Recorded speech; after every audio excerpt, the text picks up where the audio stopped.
मित्रो, आदरणीय बाबाजी ज्यांच्या मार्गदर्शनामुळे 15 दिवसाचं हे संस्कार शिबिर आयोजित केलं गेलंय। त्या संस्कार प्रबोधिनी अंतर्गत सर्वप्रथम मी बाबाजींचे आणि संयोजकाचे आभार व्यक्त करतो आणि एक कविता खास तुमच्यासाठी, हळूहळू आपण गंभीर कवितेकडे जाऊयात। तुमच्यासाठी जे काही बसलेले आहेत त्यांच्यासाठी माझं आकाश नावाची एक कविता। तत्पूर्वी एक कवितेची पार्श्वभूमी तुम्हाला अशी सांगेल की ही कविता मला का सुचली आणि कविता कुणासाठी आहे। तर तुम्ही आता छोटे आहात, तुम्हाला नेहमी एक प्रश्न नेहमी सगळे विचारत असतात, अगदी बाबाजी पासनं तर तुमच्या आई वडिलांपर्यंत, पालकापर्यंत, की मोठं झाल्यावर तुम्हाला काय व्हायचं, बरोबर काय होणार। आणि मग कधी कधी खेळत असताना काय करताना आपल्याला उगीच दडपण येतं की प्रत्येक जण आपल्याला हे असं का विचारतो, काय त्या प्रश्नामागची काय भूमिका। मग खेळण्या बागडण्याच्या हसण्याच्या वयात मोठं झाल्यावर काय व्हायचंय हे जे आपल्या मनाला एका बालकाला त्याची जी विवंचना आहे ती या कवितेतून मांडली। बघा कशी, कवितेचं शीर्षक आहे माझं आकाश। अगदी निरागस तुमच्यासारखा एक मुलगा असतो आणि त्याचा आकाश कसं असतं ते बघा। माझं आकाश ही कविता।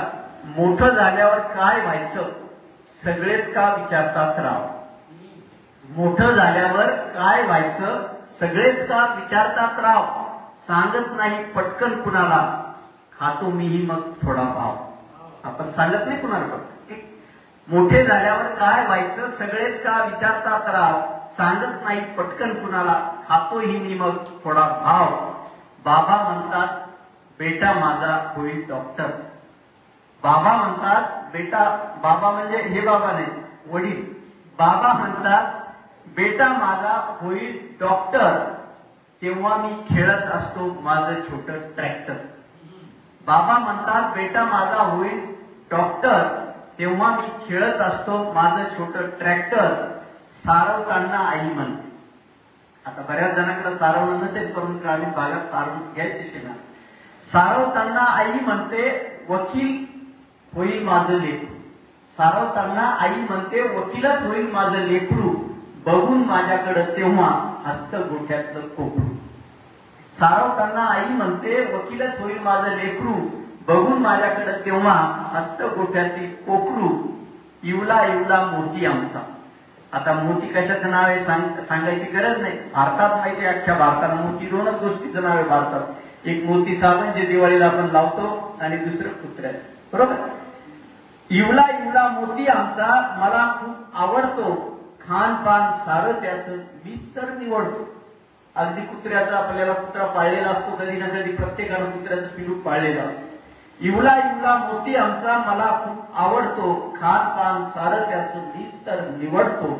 कधी कधी मला तर आवडतात गोगल गाई। पावसाळ्याचं दिसणार आहे, बरोबर। कधी कधी मला तर आवडतात गोगल गाई। सावकाश असतं सगळं त्यांचं नसते त्यांना घाई। कधी कधी मला तर आवडतात गोगल गाई। सावकाश असतं सगळं त्यांचं नसते त्यांना घाई। परवा चॉकलेट देत मामा म्हणाला। तर दिवाळीला मामाच्या गावी गेल्यावर मामा नाही, तोच प्रश्न ज्याला कंटाळून आपण मामाच्या गावी येतो की मोठं झाल्यावर काय व्हायचं। इथेच परवा चॉकलेट देत मामा म्हणाला, सांग ना पिल्या तुला काय व्हायचं।